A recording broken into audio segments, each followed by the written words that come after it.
Charisma Quotient. I'm your host, Kim Seltzer, a dating and makeover expert, where I will help you build confidence, make connections, and find love from the outside in.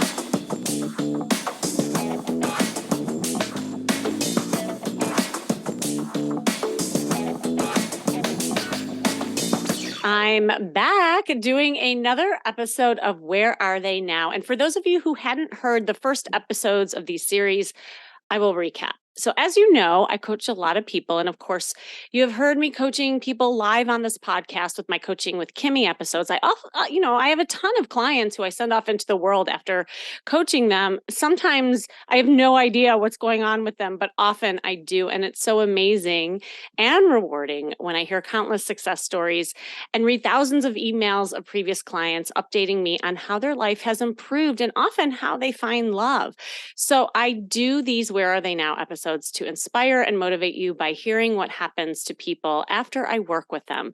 Whether that is on a podcast or working with them over time as clients, I hope you listen to these and get inspired by people's successes and know that success can happen to you too, and it can look different for everyone. And it all starts with a call. So today I am bringing a special woman on. I met a little over a year ago. It's hard to believe. After a workshop she went to with me, and she decided to take advantage of the free calls that I offer. And, she realized after the workshop that there were some fears around flirting. It was heavily based in femininity and flirting and being seen. And that was impacting her ability to really put herself out there and date. And as a woman in her late 50s, she had a couple of long-term relationships that were not good for her. And often the men, would leave her. There was a pattern there. And she felt invisible and she was scared of dating and getting hurt and labeled herself as a true introvert who was happy to stay in her safe little cocoon. And while it was comfortable to stay hidden, she had a desire to be seen and even admitted on our first call, I'll never forget it because I wrote it in my notes, that she had fantasies of having men giving her attention at the bar and being that woman who was funny and charismatic. And so there she was, caught in a loop that what she wanted, she also feared. And so she decided after that phone call to invest in coaching with me. And there were several programs that she did because she realized she needed some direction and encouragement and a plan to help her raise her sexy confidence with her wardrobe, her body language, self-expression and communication, all kinds of things to help her put herself out there. And she had no clue how to flirt and had difficulties turning her sexy feminine side, oh my God, that's a tongue twister, and didn't have a group of single girls or social life to practice these skills with. And she was also petrified to put herself online. She was just completely frozen. She knew she had to do it, but she didn't want to expose herself to the men. And the other challenge she has was expressing herself and learning how to be more vulnerable and authentic when talking with men rather than shape shifting into what they wanted of her, as she knew she was the quintessential people pleaser. And, there were other challenges, and I'll have her share that. But really, it was the notion around feeling invisible and kind of hiding. And she really wanted help getting out there. And after doing a ton of work on herself, including getting a sexy wardrobe. And oh my God, I think I created a monster with that because wait till you see her. Her new pictures on her profile are amazing.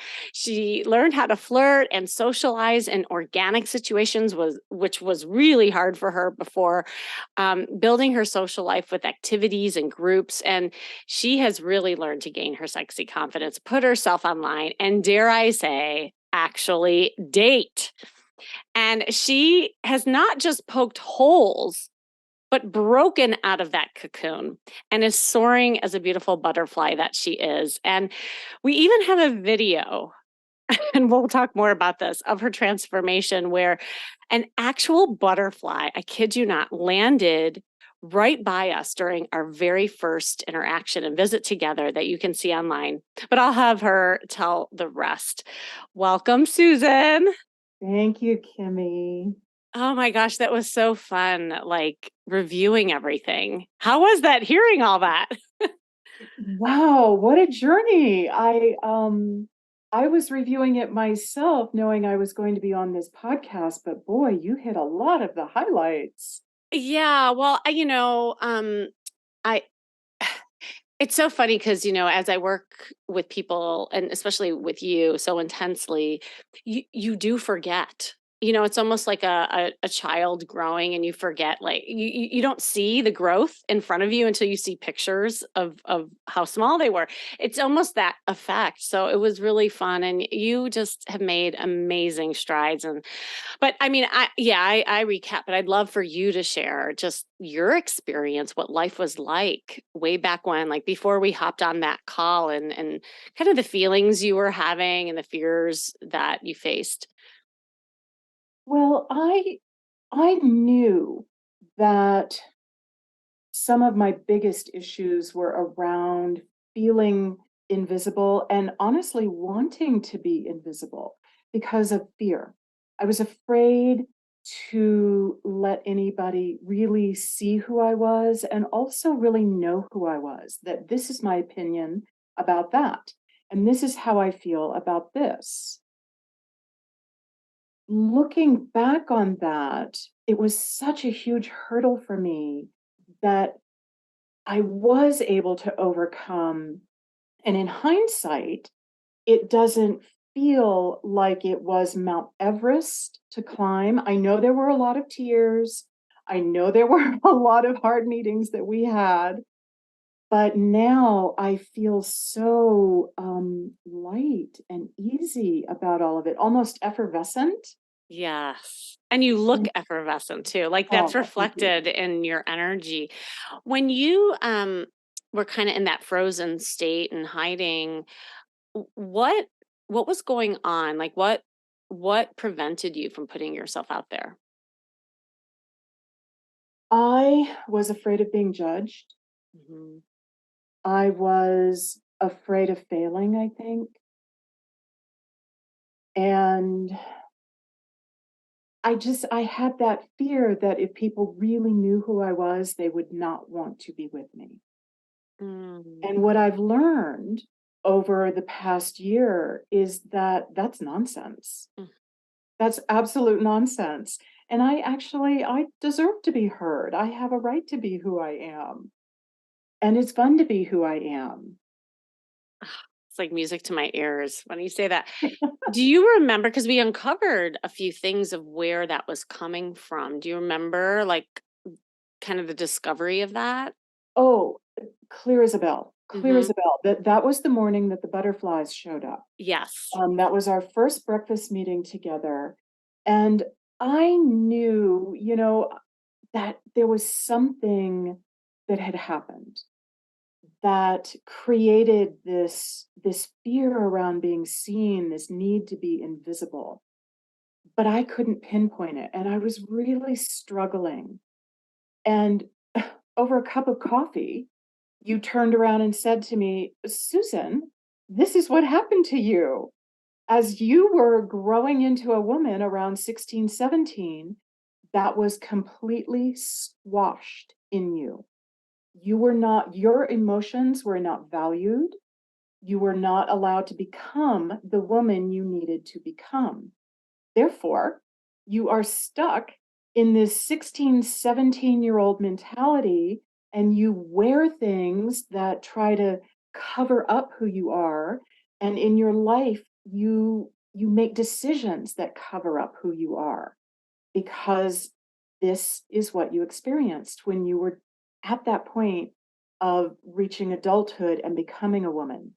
When you should have been blossoming, you were not allowed to. Yeah, it was so powerful, and I know it was it was such a, the moment where I wish, like, Bravo was there or some sort of, TV show, because when the butterfly, like, landed right next to us, we were talking about you being in a cocoon and that you needed to, like, let go of that script that you've been, like, reviewing, and that role that you've been carrying that hasn't been valid for so long, to really fly and soar. And it was like a light bulb went off in that moment. It was a huge light bulb, and I have to tell you, it definitely was not that overnight change. Right. A huge light bulb went off in the room, and it kinda like cockroaches scattering because they're afraid to be in the light. Mm. I was still a little afraid to be in the light. Um, but I've learned how refreshing it is to be in the light since that day. And I've had so many little aha moments along the way. Another really big one that just sticks with me all the time as I'm dating now, as I'm meeting different men, and I'm feeling all these emotions and sensations that come up as I'm meeting new people. I realized I don't have to squash this feeling, this opinion in order to make this work. Mm. That I can actually have my own feeling about a situation or opinion about something. And if it's going to work, it's going to work. If that's the deal breaker, then that's the deal breaker. But I no longer allow pieces of me to be ignored for the sake of a relationship working. I am so glad you said that because that was one of the things that I think we also uncovered, when we were going over your previous relationships. How was that dynamic impacting like the men you were attracting before all this? Um, I would say I'm attracting really quality men now. Yeah, but Um, before oh, what before yeah, like well, before you found your voice and you were kind of like squashing your own needs, desires, expression just to make him happy for it to work. Like you said, like what kind of guys were you attracting? the interesting thing is I was attracting a lot of different types of guys, but they all had one thing in common. They needed to be the center of the relationship. It Mhm. was their needs that were met, their wants that were given. The relationship was all about them thriving. And I would try to squeeze into little corners here and there where it felt like maybe I could fit. And I don't feel that happening now. That's huge. That's why I wanted to kind of pause there and for you to describe, what things were like before because when you were in that people pleasing mode, you were attracting more takers. I'll just kind of summarize it as takers. I Okay. mean, they're the same guy in a different costume kind of thing, but like you said, they were needy in some way of being the center of attention. And by you demanding more for yourself and being authentic with your expression of that, the right guys start coming in because they want to please you for once. I feel that. I really feel that. Um, and it also makes just conversation and interaction Mhm. so much easier and so much more fun and so much lighter when I can I can insert myself into the relationship that is starting. Yeah, completely. I want to also talk about the online thing because that was a big like huge stumbling block for you and Huge. we're going to get into the things that got you unstuck, but what was the fear back then of you going online? Do you remember? Being seen. Yeah. Yeah, it boiled down to being seen, and that's Yeah. a big way to be seen. It's huge. Yeah, because I do remember that, like, "Oh my god, I'm so exposed," or, like, that feeling of being looked at and that kind of thing. Okay, so, yeah, let's get into some of the things that we did together that started working for you. Like, what are some, like, aha moments or, like, tools or tricks that we did together that started really working? Well, first of all, I felt really amazing in all of the clothing that you Yes! picked out for me. Let's just start there. Oh my Yeah. god. I remember you coming out of the dressing room with that dress. I Mhm. still have that moment in my mind. I was like, "Oh my god, who are you?"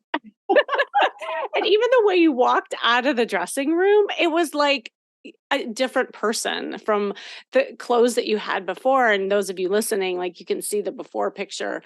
Um, and I just remember your hair being in a bun before, remember, and you had the long skirt on, and oh my God. And then you put on all those like vixen dresses that just really highlighted your gorgeous figure. That was amazing.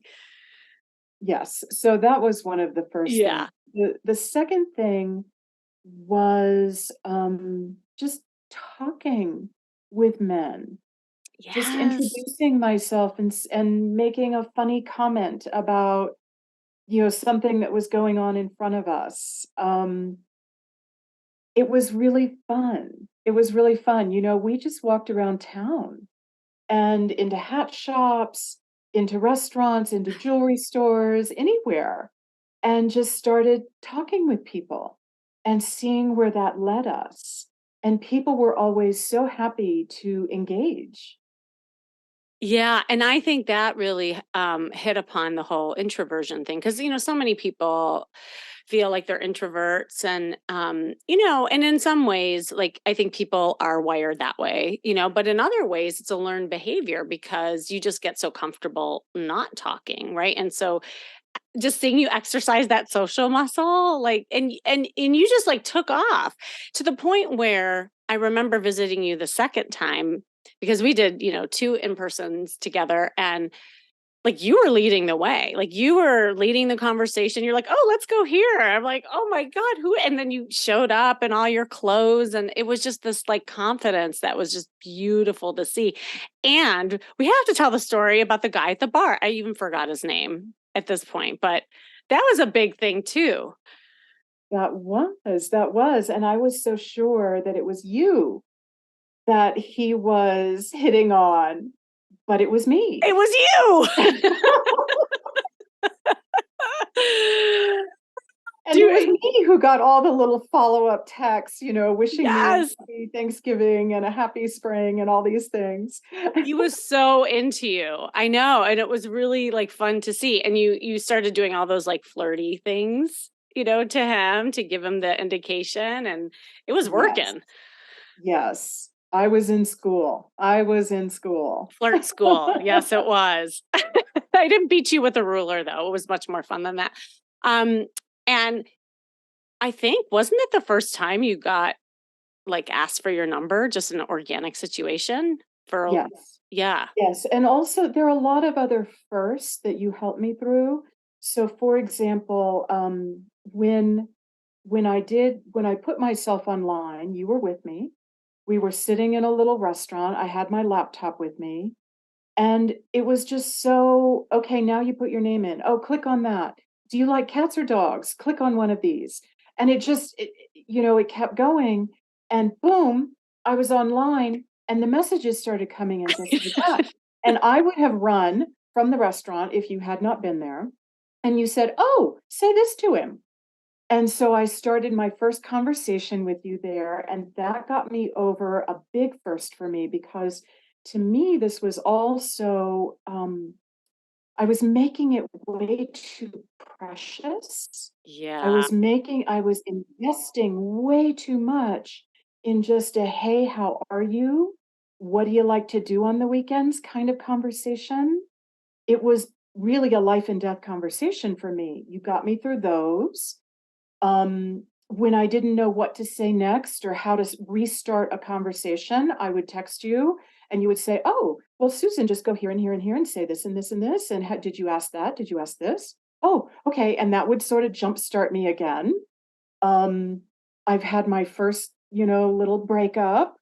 And so I've got that under my belt, that really clearly looking at what was going on and if I was attracted to this person, if I was not attracted, was I trying to make it work just because he liked me a lot? No. I needed to stand up and say, "I'm not feeling the same thing you are." So you've gotten me through all of these little firsts in the dating world, and I'm getting much more comfortable. A friend of mine recently said, "Susan, every no, either said to me or said by me, is the next step to finding the one.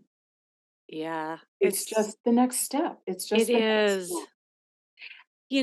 All the things that you just described, I think just speak to how I think we all have, anytime we have fear or we're not feeling confident, it really has to do with the lack of experience. And there were so many things you just hadn't experienced, like standing up for yourself and putting yourself out there in sexy clothes and going online and having conversations with men and the social muscle and all that stuff. And it really is true because it's so much bigger in your head than it is in reality. And once you start doing it, it gives you that confidence to keep going. And I knew that that was going to happen to you. Like I knew you'd be off to the races. I even think I said to you in the first week, I'm like, I'm not worried about you at all. You were worried about you. I was not. And just evidenced by, I mean, look at you now. It's just like stunning. And one thing that I did want to also highlight that I think has been tremendous, and I know like you keep growing in this area, everybody does, is just like how you're expressing yourself and your feelings. Do you remember the moment that we were in the bar and we were talking about the feeling stuff? I would love for you to share more about that. Oh, I broke down. Remember, you had to go get Yeah. me little cocktail napkins so my mascara didn't run everywhere. Um, that was a really big one for me because of what I experienced in my childhood home. My emotions, what I was feeling about anything, just was not important to the conversation. It wasn't important to the family unit. And so all of my life, I have developed ways of skirting that and being very cerebral. I am an excellent researcher, by the way. And it's because of those things I experienced as a child. So I remember the exercise you gave me. I had to describe a moment, and then I had to go back and describe the same moment, but with feeling words. And I would stumble and I cried and I couldn't. It was like pulling things out of cement inside of me. And now I feel like these things flow like rivers. It's and even just the fact it's almost meta to what we're talking about, like how easy you are able to talk about this just on a podcast right now. Like I'm just astounded, like how open you are. Like these are the kinds of things. Like this discussion right now would have been extremely hard, back then, and now it's just like you said, effortless because you know that your expression is important, that you're worth somebody recognizing who you are and loving you for who you are and not having to take care of everyone else. It's really time for someone to take care of you. And I think that is the other kind of like overarching theme because you have been a caretaker for your whole life and it really is your time now. There's more of a leaning back energy now. Mm. I love that, a leaning back energy. Yeah. Yeah. You're the queen now. You certainly are the queen. You look like a queen, you act like a queen. Um, well, and what's been so beautiful too is you've done several programs. I mean, we worked one-on-one together, but you also were at the dating retreat and then you moved on to the 6-month program, Mhm. Modern Dating Academy. I would love for you also to share just a little bit about how that helped as well.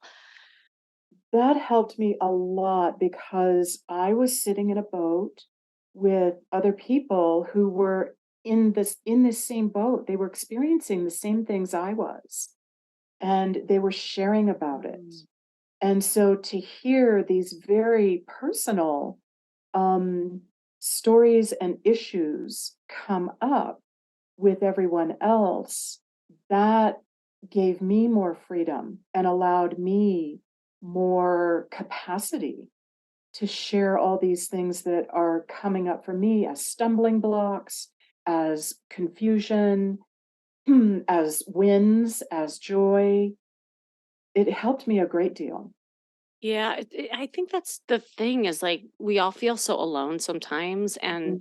and that's why I love that you're even just sharing your journey on the podcast because someone is listening right now and said, "Oh my God, that's me," and you're helping someone right now, and just having your voice, and that's what we're all here for. Like that's I love building this community where people don't feel so alone because that's what gets you stuck and paralyzed in your head. You're like, how can I put myself out there? And am I the only one? Or, all those questions that you have. So yeah, it's been beautiful to watch also like the friendships that have formed and you practicing expressing how you feel even just within the group. So it's been super cool. I would love for you to share like what your life is like now. Like what is Susan like now? If we were to run into you in the streets. So I no longer leave the house in my sweatpants and my hair up Yay! in a bun, with sleep still in my eyes because I need to pick up something really quickly at the drugstore or the grocery. I actually make an effort. One of the things that has changed a lot is that I pick up my eyes now when Oh, I am in, markets or stores, and I'm actually looking to see who's there and maybe who's looking at me. That's a huge change for me because huge. I when you don't want to be seen, you are very task oriented and you just kind of put your head down and you grab what you need and you run to the cashier and then, oh, I'm free. I'm out to my car. And now I take an extra trip around the veggie aisle. I linger in the frozen food. I really look around and see who's in the store. I also I take the time to go out and do things. Mm. Things that really please me and enrich me. I spend more time going to museums. I linger at the farmers market. I've started a meetup group. Um, there are lots of social things in my community. I just put together a Habitat for Humanity build in the next couple Oh, weeks that I'm cool. getting people signed up to do. Yeah. So I am much more visible, much more visible in my own little world and also out in my community. Oh my god, and you're dating. Let's not And I'm forget dating, that. and I'm saying yes. And you're saying yes, and you're not treating each interaction so seriously, like, you're just kinda Right. going out there and having fun, and that's what you should be doing, I will just say you have the charisma glow. Like this is one of the things that I always hope to achieve with people no matter what cuz success lies within each person. Sometimes it's finding love with someone else, but most of all it's usually finding the love within. And because of that there's like a glow that happens and I call it the charisma glow. You are the quintessential like queen of charisma glow. And it's funny that you had said that on your first call that that's what you wanted. That's why I put that in the intro. Like, I don't know if you remember saying that. I just like quoted you like in my notes and like here you are that woman. Like you manifested it because you did the work and you became it. I absolutely remember saying that to you because that was not just a fleeting little thing I came up with while we were talking on the phone. That is that is an image that had been burning inside of me for a while, to feel like a magnet when I am out. And you are. I would love for you to share any just kind of last words that maybe you want to send to someone listening who maybe is really relating to your story, but they're kind of scared. They're in that hidden state and they don't know where to start or they're scared to start. Like, what would you say to them to help them through that? I found it incredibly helpful to feel like I was being held and Mm. supported through this whole journey. I mean, Kimmy, how many times did I text you and say, I don't even know what to say to this person now? And within 15 minutes, I would get a text back saying, "Oh, ask him this." That's all you have to do. And Yeah. so I would do that, and it would open another little floodgate. Mm. So there is this being seen in a very gentle way that helps support you through this journey. Mm. And I needed that. We all need that, right? Mhm. Like we all need that kind of guidance and mentor. Like no one can coach themselves, especially when there's something that is very foreign or scary. So I love that you said that. I think the support, and it does take a village and a community, like the other people you had in the group and all of that. So Susan, thank you. I can't wait to see more of you just like butterflying around your town. You will. Yes, I know you will. Thanks so much for coming on and sharing the story. Oh, you're very welcome. Thank you for inviting me. So, thanks for joining me today. This has been the Charisma Quotient. I'm your host, of course, Kimmy Seltzer. And remember, you can build confidence, make connections, and find love from the outside in. And if you're feeling a little frumpy and not very sexy in your body, in your dating life, I have something for you that will jumpstart you feeling more confident in this area of your life. Remember, it only takes 7 seconds now to make a first impression, and that impression can determine how potential dates see and treat you. And that's why I want to help you look and feel your best so that you attract what you want, both in dating and in life.